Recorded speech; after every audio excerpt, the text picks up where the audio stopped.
a gente vai colher esses frutos, muitos deles, já na fase da dialética, né? Então, às vezes a gente passa um tempão memorizando e fala, nossa, mas eles não estão estudando a fundo esse tema, ele não está compreendendo todas as nuances, por que que a Primeira Guerra aconteceu, qual era a relação entre os países, né? Mas ele não precisa nesse primeiro momento, ele precisa só saber o que aconteceu, né? A gente foca naquelas 4 perguntinhas da gramática. O que, quem, onde e quando. Só isso. Quando ele chega na fase da dialética, então ele vai perguntar o porquê, o como, né? Então ele vai ganhando um pensamento que a gente pode chamar de mais crítico mesmo. Ele vai pensar sobre aquilo que ele memorizou. Mas como ele vai fazer essas perguntas se ele não souber dos fatos que aconteceram? Como ele vai estabelecer relações entre matemática, ciência, geografia, se ele não tiver esses conteúdos entesourados no coração, na memória dele?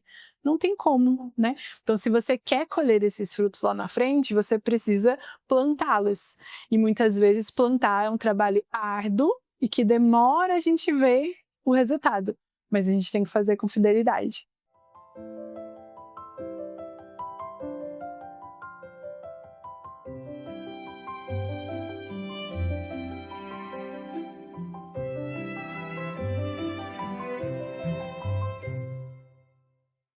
Boa tarde, Natália. E aí, tudo bem? É um prazer ter você aqui conosco. Na última conversa, a gente conversou um pouquinho sobre a importância da memorização na educação cristã clássica, certo? Agora, eu sou um educador, já entendi que é muito importante, né, a memorização. Mas como implementar isso na prática? Ok. Bom, o primeiro passo, né, que é definir realmente o que é essencial ali no seu currículo. Se você utiliza um currículo clássico, você já vai ter definido ali o que são os temas principais de cada área, né, o que precisa ser memorizado, porque também às vezes a gente pode cair no erro de colocar muitas coisas na hora de memorizar, e aí vai ter um efeito oposto, né? Ele não vai ajudar, ele vai atrapalhar, na verdade. Então, assim, o primeiro passo é você realmente definir o que é essencial em cada disciplina, em cada área. E como que a gente entende o que é essencial? A gente tem que pensar quais são ali os vocabulários, as ideias principais que sem essas a gente não consegue entender aquela área do conhecimento, certo? Então, são verdades, fatos, ideias que são centrais dentro daquela matéria, seja matemática, geografia, ciências, etc. Pensando nisso, a gente pode, então, formar um quadro de memorização. Um quadro de memorização, ele nada mais é do que um memorial para a criança, né? Deus falava muito sobre estabelecer memoriais no Antigo e no Novo Testamento, né? Quando a gente pensa ali no povo de Deus que saiu do Egito e tudo mais, em vários momentos ali da conquista da terra, Deus estabelece esses memoriais e fala para que eles possam olhar para esses memoriais e eles sirvam como algo material que faz a memória deles repetir, né? Voltar novamente ao mesmo acontecimento, ao fato de quando Deus cuidou, de quando Deus providenciou, para que o coração deles pudesse então avançar, né? Numa posição de confiança, de fé. Também Jesus estabeleceu o memorial da ceia, né? Um memorial para a gente se lembrar que Cristo entregou a vida por nós, que é a principal verdade que a gente tem que se agarrar em todas as áreas da vida. E o quadro de memorização, ele é para ser um memorial na sala de aula. Então, você expõe ali fisicamente em um espaço ordenado, bonito, separado ali por matérias, os conteúdos essenciais que estão sendo trabalhados. E aí ele pode variar de acordo com o bimestre, o mês, ou a cada 2 semanas. Aí, cada professor, cada escola vai determinar, né, como acha mais adequado. E aí a ideia é que em cada quadro tenha realmente o que é essencial daquela matéria. Então, em história nós estamos estudando a linha do tempo. Nesse momento nós estamos estudando os eventos, não sei, criação, queda, Caim e Abel, por exemplo, né? Então, naquela matéria de história, naquele momento ali no início da aula, nós vamos cantar a parte da linha do tempo que abrange esses 3 eventos. Na outra semana, quando a gente avançar um pouquinho mais, a gente vai cantar os outros 3 eventos e fazer os gestos, né, e assim por diante.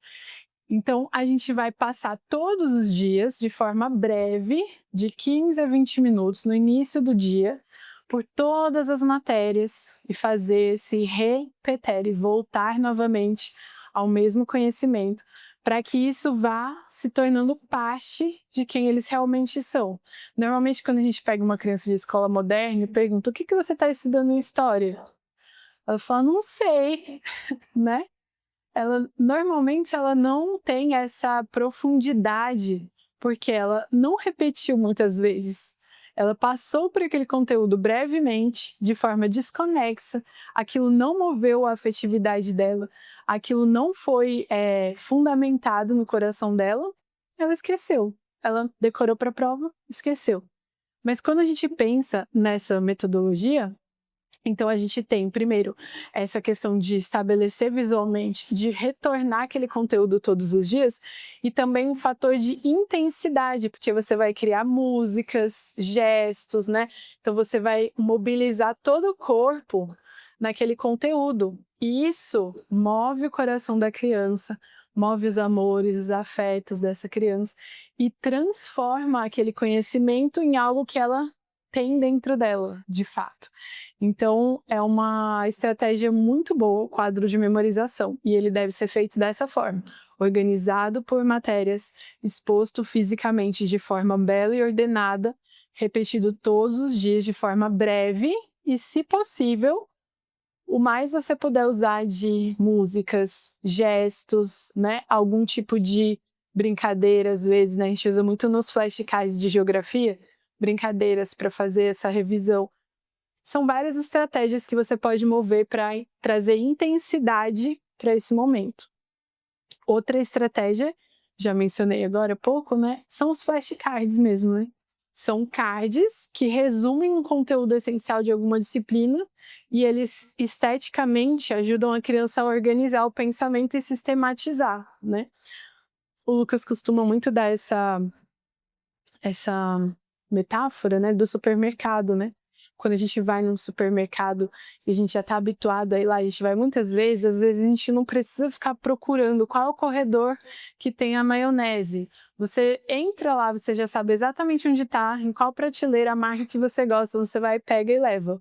Mas por que você consegue fazer isso? Porque o mercado mantém os produtos organizados, categorizados, separados, né? Então a nossa memória é esse mercado de conteúdos, que a gente vai aprender de forma categorizada, organizada, para quando eu precisar acessar algum produto lá, eu saiba exatamente onde está, consiga acessar com velocidade, né, e eficácia.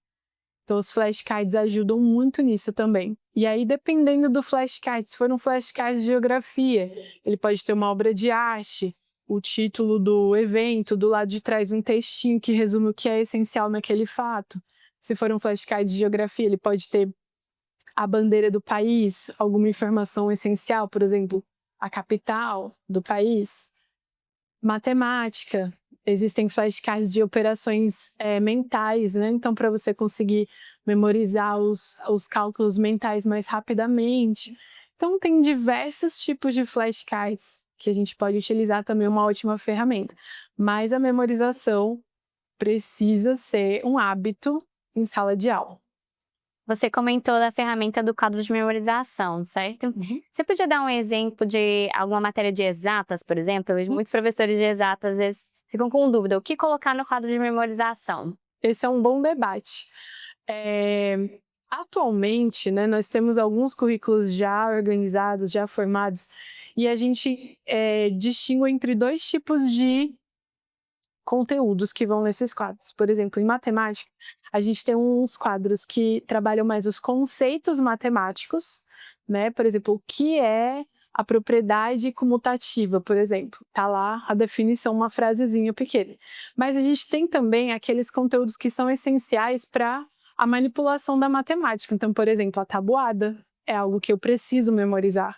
Então, a gente tem musiquinhas, né? Então, por exemplo, tabuada do 2. 2, 4, 6, 8, 10, 12, 14. E assim a gente mobiliza o afetivo, a intensidade através da música e ajuda a criança nessa primeira memorização da tabuada. Não que ela vai ficar cantando essa música até o ensino médio quando ela for fazer uma multiplicação, mas é uma primeira forma de estabelecer essas verdades ali no coração da criança. E a ideia é que todos os dias o professor tome ali o que foi colocado no quadro de memorização. Exato. E ele vai cantar junto com as crianças, ele vai fazer essa revisão diária, né? E ao final do bimestre, aquilo que vai cair na prova, digamos assim, que vai ser avaliado, é exatamente o conteúdo essencial que está relacionado ali com o quadro de memorização. Então a criança também não vai perdida, ela já sabe o que é principal, ela já sabe o que é essencial. Ela está bem inteirada, né? Perfeito. Alguns pais, muitas vezes, eles perguntam como que eu posso reforçar essa memorização em casa. Alunos até ficam um pouco perdidos, né? Em sala é feito de uma forma, eu não sei como é direito, como que eu faço isso em casa? Bom, no sistema da Classical Press, por exemplo, a gente tem uma folhinha que resume, né? A gente indica que as escolas façam isso também, entreguem para os pais essa folhinha, toda vez que o quadro muda, eles entregam a nova folhinha para o pai ter esteticamente organizado o que ele precisa memorizar. Mas tem pais que querem ir além, né? Então, em vez de pegar só essa folhinha e fazer essa prática todos os dias, eles gostam de montar um quadro também, um memorial em casa, né? Então, eles têm ali um mural de... como é o nome? Cortiça. Ou então eles montam mesmo na parede com folhas coladas com fita crepe. Já vi vários tipos de quadros, né, de memorização. Às vezes eles pegam os próprios cards, os flashcards que estão sendo utilizados e utilizam ali para os eventos de história, por exemplo, né, para as bandeiras. Não tem regra, tá? Mas o que a gente sempre indica, o princípio, que seja organizado e belo esteticamente, né? Que não seja aquela parede cheia de coisas, metade caída, metade que a criança já se perde, que não tem muita função. Realmente que seja algo que a criança passe por ali, ela consiga também olhar, cantar musiquinha em outro momento qualquer, né? É algo muito valioso, assim. Para a gente finalizar, eu queria que você falasse como que você enxerga os benefícios disso a longo prazo, né, entendendo esse currículo de forma cíclica, né, e eles tendo tudo isso memorizado. Certo. A gente vai colher muitos frutos, né, dessa primeira fase da gramática, que a gente até falou na outra aula sobre memorização que teve aqui no Labore. A gente vai colher esses frutos, muitos deles, já na fase da dialética, né? Então, às vezes a gente passa um tempão memorizando e fala, nossa, mas eles não estão estudando a fundo esse tema, ele não está compreendendo todas as nuances, por que a Primeira Guerra aconteceu, qual era a relação entre os países, né? Mas ele não precisa nesse primeiro momento, ele precisa só saber o que aconteceu, né? A gente foca naquelas 4 perguntinhas da gramática. O que, quem, onde e quando. Só isso. Quando ele chega na fase da dialética, então ele vai perguntar o porquê, o como, né? Então ele vai ganhando um pensamento que a gente pode chamar de mais crítico mesmo. Ele vai pensar sobre aquilo que ele memorizou. Mas como ele vai fazer essas perguntas se ele não souber dos fatos que aconteceram?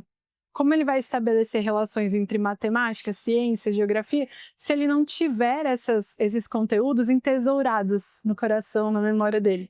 Não tem como, né? Então, se você quer colher esses frutos lá na frente, você precisa plantá-los.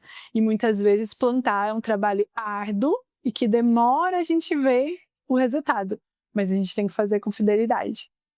Então, muitos frutos a gente colhe realmente na fase da dialética, né? Outros a gente colhe quase que instantaneamente, né? Quantas mães se deleitam em ver o seu filho declamando um poema, né? Ou um salmo completo, né? E a criança já tem ali algumas verdades que ela até já aplica em alguns momentos do dia.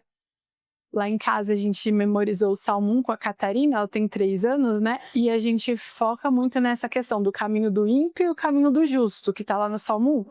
Então, quando ela faz algo errado, ela já vira e fala, não, mãe, eu fui pelo caminho do ímpio, né? Ela já faz essa relação, porque a gente trouxe um lugar de onde ela pode extrair essa verdade e a gente fez essas associações ao longo do dia.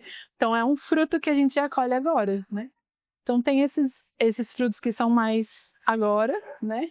e esses outros que vão demandar um pouco mais de paciência. Perfeito, Natália. Muito obrigada pela sua contribuição. Um prazer estar com vocês.